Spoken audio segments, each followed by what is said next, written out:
what really keeps me up at night is as I get older, I want to make sure that I have money because I don't have a family, you know what I mean? And that's what really keeps me up at night. You say you don't have a family. No, when I say, when you think about as you get older, you see so many stories of people. And the reason why I'm crying is when I was 22 years old, I had my first major layoff at my job as an engineer. And people worked for 30 and 40 years. And they lost their job and they lost their pension. Yeah. And that was one of the reasons why I decided to work for myself, because I said I didn't want to not have something. Yeah. And so that's what made me embark on having my own career and everything like that. And now that I do, I still think, well, as you get older, what's going to happen? Yeah. I don't have children. I do have a wonderful partner, but hell, I got to take care of him too. Make sure he okay.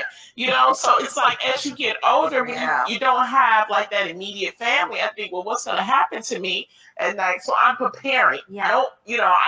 I prepare. That's how I am as an engineer. And so that's what I'm doing. I'm preparing for my golden years, as they say. I'll still be performing. I'll still be doing different things, but it's important to get your finances together. And statistically, as African Americans and as Black people, we don't prepare. Yeah. And it's like because it wasn't taught to us. We didn't know. So that's the thing that keeps me up at night, is making sure I have enough money to take care of myself. I don't want to be a burden on anybody. I don't want to have to, depend on people. Yeah. So that's what keeps me up. But then I take some sleeping pills and I go to bed.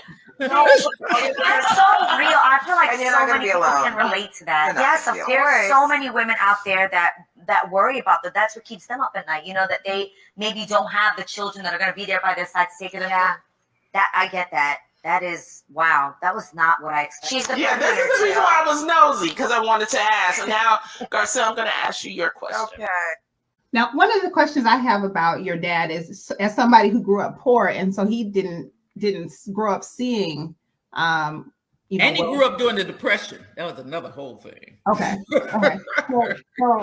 So where did those, I guess, where did he learn his strategies or his instincts for managing money? Where do you think that comes from? Common sense, kind of reading the book, resources, talking to people. So it was not, he didn't even have a financial planner. I did. I got a financial analyst when I was, so like I said, as the generations changed, he got a little bit more sophisticated. I think later on in his career, he got one, but in the beginning, he didn't have one. He would just talk to different people and find out what they were doing and what fit him. Because I think it's important that you do the strategy of what's good, like I said, for you and your family. You just can't take everybody's ideas and say, that's going to work for me. Right. But it is important, I think, like you said, I'm glad you pointed that out about talking to other people. So one of the things I want to mention is just, okay, so you may not have that history in your family or personally, but maybe there are people around you. And I'll say that because Donna is one of those people for me, right? I call him now our money mentor. So maybe we need a money mentor if that's not something that we're born with.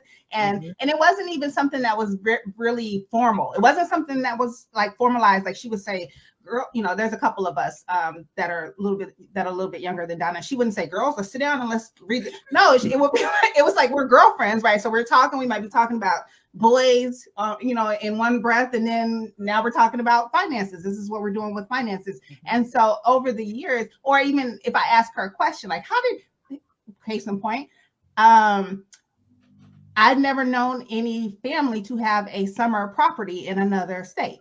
A summer house. Donna is the first family that I've ever hung around that had summer property and real estate in other states and things like, so just seeing that opened my eyes. And I told Donna, she's probably she planted that seed in me. And that's how we're here in Wisconsin now, buying a property that we intend to use as a summer property, right? Or a vacation property. So like seeing, and I didn't think about that at the time.